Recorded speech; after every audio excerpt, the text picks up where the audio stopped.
નમસ્કાર, ડીટીવી ન્યૂઝમાં આપ સૌનું હાર્દિક સ્વાગત છે। દાહોદ જિલ્લાના 13,000થી વધુ પ્રધાનમંત્રી આવાસનું વડાપ્રધાન નરેન્દ્ર મોદીએ ઈ લોકાર્પણ કર્યું। દાહોદ ખાતે કાર્યક્રમમાં લાભાર્થીઓને ઘરની ચાવી પ્રતિક રૂપે અપાઈ।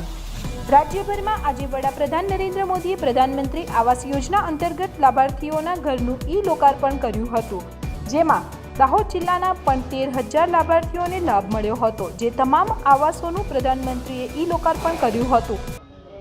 આજ રોજ પૂરા ગુજરાતમાં 182 વિધાનસભામાં આદરણીય વડાપ્રધાન નરેન્દ્રભાઈ મોદી સાહેબે દરેક પીએમ આવાસ યોજના લાભાર્થીઓને ઈ લોકાર્પણ કરવાનું લોકાર્પણ કર્યું હતું।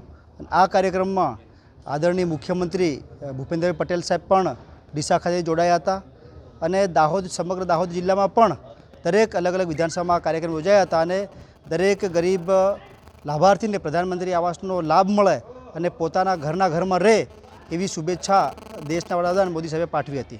દાહોદ ખાતે જિલ્લા પંચાયત પ્રમુખ તેમજ ધારાસભ્ય કનૈયા કિશોરીના અધ્યક્ષસ્થાને યોજાયેલા કાર્યક્રમમાં મોટી સંખ્યામાં લાભાર્થીઓ હાજર રહ્યા હતા। પ્રધાનમંત્રીએ ઈ લોકાર્પણ કર્યા બાદ ઉપસ્થિત મહાનુભાવોના હસ્તે લાભાર્થીઓને લાભ વિતરણ કરાયા હતા। લોકોને ઘરનું ઘર મળી રહે તે હેતુસર યોજનામાં લાભ મળતા લાભાર્થીઓમાં ખુશી જોવા મળી રહી છે। સાથે જ લાભાર્થીઓ વડાપ્રધાનનો આભાર પણ વ્યક્ત કરી રહ્યા છે। હું વણજારા વિક્રમભાઈ કુંદનભાઈ બોલું છું, જેકોટ। મને પ્રધાનમંત્રી આવાસ યોજના મળ્યો છે। મને 1,20,000નો હપ્તો મળ્યો છે। પહેલાં હું કાચા મકાનમાં રહેતો હતો ને અત્યારે હું સુખ શાંતિથી રહું। ચોમાસામાં કે કોઈ જાતની મને તકલીફ પડતી નથી ને હું પ્રધાનમંત્રીનો આભારી માનું છું કે મને આ 1,20,000નો પ્રધાનમંત્રી આવાસ યોજના મળ્યો તે બદલ આભાર। ગામડાઓમાં કાચા મકાનમાં ચોમાસા દરમિયાન અનેક મુશ્કેલીઓનો સામનો કરવો પડતો હોય છે, ત્યારે હવે પાકું ઘર મળતા ગ્રામજનોને તમામ મુશ્કેલીઓમાંથી મુક્તિ મળી છે। પહેલે અમે કાચા મકાનમાં રહેતા હતા તો અમને ચોમાસામાં એટલું દુઃખ પડતું હતું કે કોઈ જાતનું રહેવાતું નથી। અમારા બાળ બચ્ચા છોકરાઓ બી એટલા દુઃખ વેઠતા હતા। તો પછી એમ કરતાં અમારે પ્રધાનમંત્રી આવાસ યોજનાનો લાભ મળ્યો।